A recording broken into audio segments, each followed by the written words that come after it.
আজি মোৰ পৰম সৌভাগ্য লক্ষ্মী নাৰায়ণক একেলগে পালো ধৰি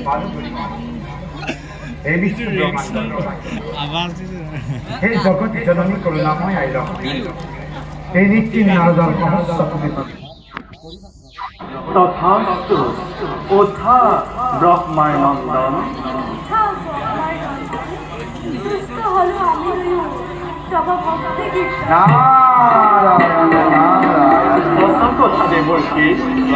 তোমাৰ অনুগ্ৰহ কৰে নাম শ্ৰবণ কৰিবলৈ পাই আমি নিজকে ধন্য বাৰু দেৱকী কোৱাচোন বৈকুণ্ঠ আগমনৰ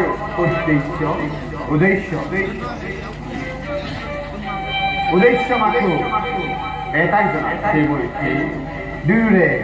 যুগল শৰণৰ দৰ্শন প্ৰভুৰ কৃপাত এয়াও আমাৰ মনোবাঞ্ছা পূৰ্ণ হ'ল প্ৰভু ক্ষমা কৰিব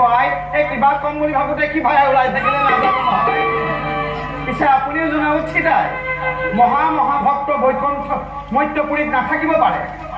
কিন্তু মহাভক্তসকলে অবিচিন্তভাৱে হৰিৰ গুণানুকীৰ্তন কৰি আছে বাবেহে আপোনাৰ ঈশ্বৰে ভকত বৎসৰ নাম পাইছে পিছে কথা এষাৰ আপোনাৰ এই পাৰিষদ কৰি জয় আৰু বিজয়ৰ অহংকাৰৰ কথা প্ৰকাশ নকৰি কি মই গুণানুকীৰ্তন কৰিব লাগিছিলে তেতিয়াহ'লে মনত খুব আনন্দ পালেহেঁতেন নহয় জানো আই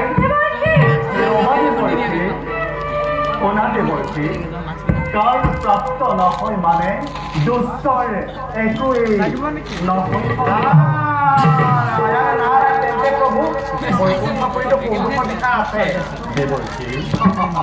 সৃষ্টিৰ পাতনিৰে পৰা দুষ্ট দমনে আৰু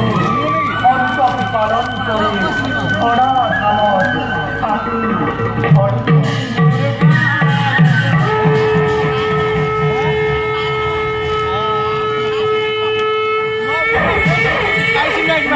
বন্ধু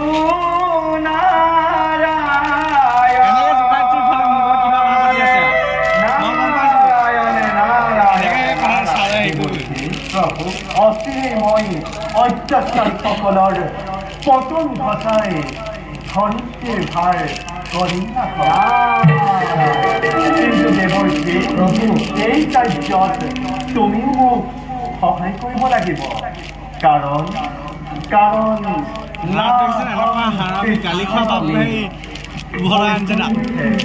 যদি নাম মতে ভক্ত তিষ্ঠামি জয় ৰাম